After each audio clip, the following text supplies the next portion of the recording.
तर राम राम मित्रांनो, कसे आहात तुम्ही? तर पाहू शकते सकाळी सकाळी काल जी सरपणाची गाडी आणली ती तशीच उभी करेल होती.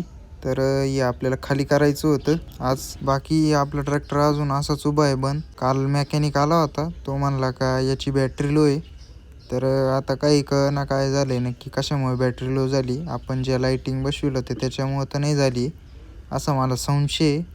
तर बघू. एक तर आपल्याला लाईटिंगमधलं जास्त काही कळत नाही. मग मला असंच वाटतंय का बॅटरीचंच म्हणजे बॅटरीच फेल झाली आहे आपली. बॅटरी डायरेक्ट बदलायला लागेल असं वाटतंय. आपल्या लाईटिंगचा काही दोष नाही असं मला वाटतं. बाकी इकडं आपल्या ज्याने नंबर 2चा मस्तपैकी आराम चालला होता, झोप काढून राहिला मस्त दूध वगैरे. त्याच्यानंतर इकडं आपले काका पण आले होते गावात डेअरीला दूध घाल. मग नंतर आपली आजी म्हणली का आपल्याला गायची दृष्ट काढायची.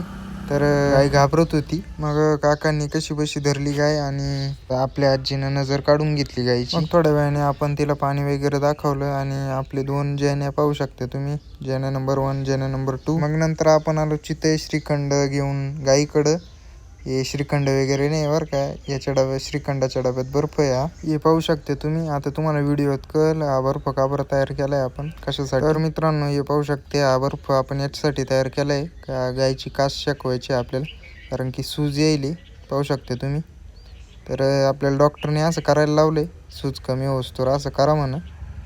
तर पाहू शकते सूज येईल असल्यामुळे दूध काढायला पण खूप त्रास देते. बाकी इकडं या मामा बाच्यांची मारामारी चालू होती. पाहू शकते जेने नंबर 1 आणि जेने नंबर 2.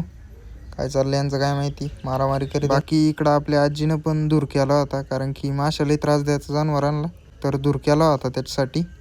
बाकी आपला जेने नंबर 2 कसा आहे कमेंट करून नक्की. दोघांना आपल्याला शर्यतीत पळवायचे बरं का. बाकी इकडं बर्फाचं काम झालं, त्याला दिलं घासत. इकडे लगेच काकांनी जाया वगैरे घेतल्या कुट्टी काढायला. मग काय आपला बोत फोडला, जायांमध्ये कुट्टी वगैरे भरली, दिली त्यांच्या समोर ठेवून. मग काय 11 वाजत आले होते. मग जेवण वगैरे करून बसलोच होतो का. मग आपले भाऊ आले मस्तपैकी नवीन गाडी घेऊन. मग काय युनिकॉर्न म्हणजे आपल्याला पहिल्यापासून आवडती गाडी. काढली डायरेक्ट 5व्या गिअरवर टाकली, ते मस्तपैकी पावली. एक नंबर गाडी. गाडी नाही घोडा आहे, घोडा डायरेक्ट घोडी. पाहायला म्हणा सगळ्या गोष्टींमध्ये आम्ही टेबल सीट होतो, पण वाटत नव्हतं गाडीवर लोड बीड काहीच वाटत नव्हतं.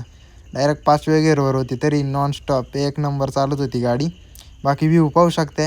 टॉप मॉडेल घेतलं आहे भावना, आपल्या स्वप्नील भावनं. तर त्याचं डिजिटल मीटर डायरेक्ट 1,80,000. नादच करायचं नाही. एक नंबर गाडी आपल्याला घ्यायला लागते का ना अशी. एक नंबर म्हणजे एकच नंबर.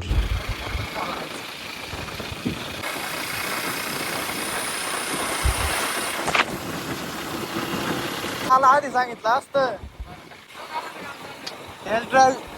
त्याच्यानंतर आपल्या साहिल भाऊला घरी सोडायला आलो होतो.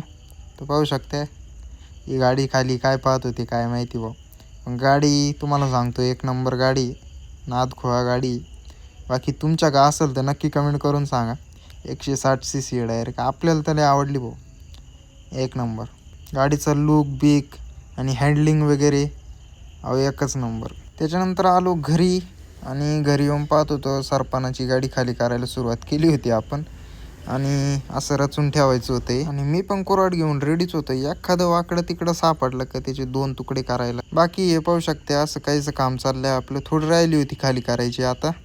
आणि फायनली आपण रचून बेचून ओके टाकाटक करून टाकलं होतं काम. पडदा पण बांधून घेतला होता, कारण की पावसाने नको मध्ये वल्लं व्हायला त्याच्यामुळं. बाकी त्याच्यानंतर दुपारीच मधीच एकदम अंधारून आलो होतं, एकदम पावसाचं वातावरण झालं होतं. कॅमेऱ्यात दिसत नाही एवढं, पण भरपूर असं पावसाचं वातावरण. इकडं आज आपल्या गणपती बाप्पाचा पण दुसरा दिवस होता विराजमान व्हायचा.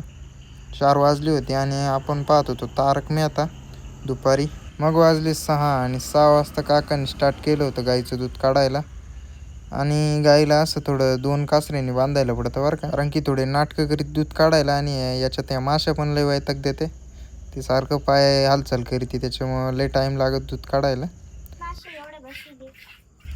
बाकी इकडे पोरींनी माशा उचकायचं काम हाती धरलं होतं, ते या माशा उचकीत होत्या पाहू शकता. बाकी आपला घोडा आज पण बंदच राहिला. हा चालू होस तर मला काही चेन पाठायचं नाही. अफसोस आहे का आज पण चालू नाही करता आलं मला याला. तर बघू आता कधी चालू होतं ते. बाकी आजच्या व्हिडिओमध्ये एवढंच. भेटूया उद्या एका नवीन व्हिडिओमध्ये. तोपर्यंत जय जवान जय किसान.